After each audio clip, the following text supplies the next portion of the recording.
وَلَوْ رَدُّوهُ إِلَى الرَّسُولِ وَإِلَى أُولِي الْأَمْرِ، رسول کی طرف آ جائیں تو اس کا مطلب ہوا کہ حدیث رسول. ابھی اگر حضور صلی اللہ تعالیٰ علیہ وسلم بظاہر آپ کے سامنے نہیں ہے تو اگر میں آپ کو کہوں حضور کے پاس چلے جاؤ تو کہاں جانا ہوگا آپ کو؟ حضور کی احادیث کی طرف. مثال کے طور پر آپ ایک نکاح کا مسئلہ لے کر کے آئے، میں نے کہا جاؤ حضور کے پاس، تو اس کا مطلب ہے آپ کو احادیث میں دیکھنا ہوگا میرا مسئلہ ہے کہ نہیں، حضور نے کیا فرمایا. اب دوسرے نمبر پر اسی آیت میں اللہ تعالیٰ فرماتا ہے وَإِلَىٰ أُولِي الْأَمْرِ مِنْهُمْ، اور تم میں جو اولو الامر ہیں ان کی طرف رجوع کرو. یہ اولو الامر کون ہے؟ حضور صلی اللہ تعالیٰ علیہ وسلم کے بعد جن کی طرف رجوع کرنے کا اللہ نے حکم فرمایا، اس کی مختلف توجیحات بیان کی گئیں. صحابہ اکرام جو اس زمانے میں تھے، ان میں جو علم والے، زیادہ علم والے صحابہ تھے، اللہ نے چھوٹی عمر کے صحابہ ان کو حکم دیا کہ تم بڑے صحابہ کے پاس جاؤ جن کے پاس علم زیادہ ہے، ان سے رجوع کرو. صحابہ کا زمانہ ختم ہونے کے بعد تابعین کا زمانہ آیا، پھر ان کے بعد مجتہدین کا زمانہ آیا، امام اعظم ابو حنیفہ، امام شافعی، امام مالک، امام احمد بن حنبل اور بھی دیگر. تو عوام الناس کو حکم یہ دیا گیا کہ تم میں جو بڑے عالم دین ہیں ان کی طرف رجوع کرو، اپنے مسائل کے لیے ان کی طرف جاؤ. یہ قرآن کا حکم ہے، اور یہی رسم آج تک ہمارے درمیان چلی ہے کہ جب بھی کوئی مسئلہ ہمیں درپیش ہوتا ہے تو ہم دارالافتاء جاتے ہیں اور مفتی اسلام سے فتویٰ پوچھتے ہیں. یہ لوگوں کا، ہمارا کمیونٹی کا بنایا ہوا مسئلہ نہیں ہے، یہ قرآن کا مسئلہ ہے. قرآن نے مسلمانوں کو یہ حکم دیا کہ تم اہل علم سے رجوع کرو. اب میرے عزیزو، ایک بڑی بات میں آپ کو بتا دوں، جیسے حنفی، شافعی، مالکی، حنبلی جو ہوتے ہیں، یہ کیا ہے، کیوں ہوتے ہیں؟ یہ چار امام مشہور ہیں پوری دنیا میں. انہوں نے حدیثوں کو آسان کر کے امت کو پیش کیا. قرآن کی آیتوں سے ڈائریکٹ مسئلہ نکالنا مشکل تھا، انہوں نے مسائل نکالے اور پوری ایک کتاب بنا کر کے دی. کیا یہ تمہارے لیے جن جن معاملات میں ضرورت ہو، نماز کے، روزے کے، زکوٰۃ کے، حج کے، زراعت کے، تجارت کے، معاملات کے، طلاق کے، خلا کے، نکاح کے، رضاعت کے، مصاہرت کے، ہر ایک کے مسائل قرآن سے اور حدیث سے انہوں نے نکالے. کون؟ یہ اماموں نے، امام اعظم ابو حنیفہ، امام شافعی. گویا کہ آسان کر کے امت کو دیا. اب امت کا یہ حق بنتا ہے کہ انہی اماموں کے ان نکالے ہوئے مسائل میں سے کسی ایک کو فالو کریں. اب میں ڈائریکٹ قرآن اٹھا کر کے آپ کے پاس دوں گا تو ترجمہ تفسیر تو دور کی بات ہے، دیکھ کر کے پڑھنا صحیح نہیں آتا تو اپنی زندگی کے مسائل اس سے کیسے نکالے گا آدمی؟ کیسے نکالے گا؟ تو آپ کو فالو کرنا پڑے گا کسی ایسے کو جو قرآن سمجھ چکا ہو یا حدیث رسول سمجھ چکا ہو اور اس نے مسئلہ نکال لیا ہو، آپ اسے فالو کریں. اسی کا نام تقلید ہے. غیر مقلد ہمیں یہ تانا مارتے ہیں کہ یہ سنی لوگ رسول کو چھوڑ کر، صحابہ کو چھوڑ کر یہ اماموں کی تقلید پہ لگ جاتے ہیں. میرے عزیزو، آلریڈی وہ خود بھی تقلید کر رہے ہوتے ہیں لیکن انہیں معلوم نہیں. وہ خود بھی تقلید کر رہے ہیں لیکن بلیم صرف ہمارے اوپر ہوتا ہے.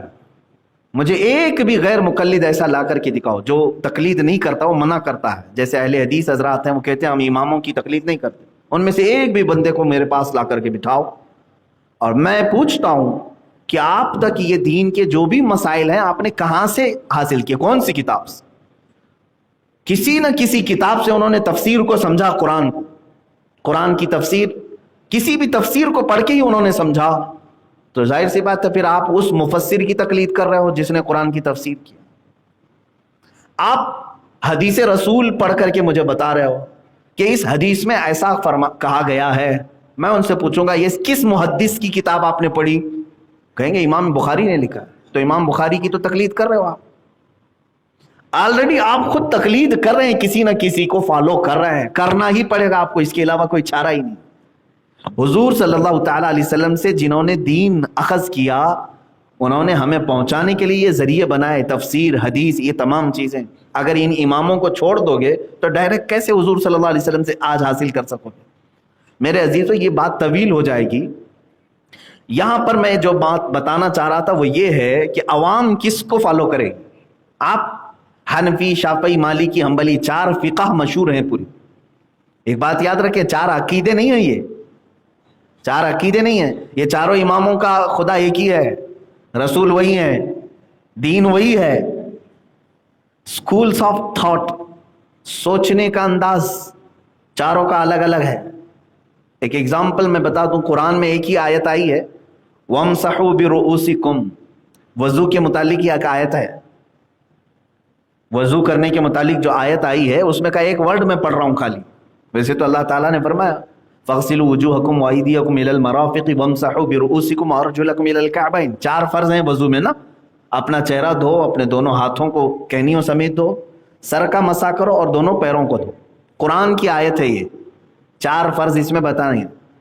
تو تیسرے نمبر پر جو لفظ آیا ہے حدیث قرآن کا، وَامْسَحُوا بِرُؤُوسِكُمْ، اپنے سروں کا مسح کرو، اپنے سروں کا مسح کرو۔ قرآن نے یہ نہیں بتایا کہ کتنے سر کا مسح کریں، آدھے سر کا کہ پاؤ سر کا کہ پورے سر کا، سر کا مسح کرو۔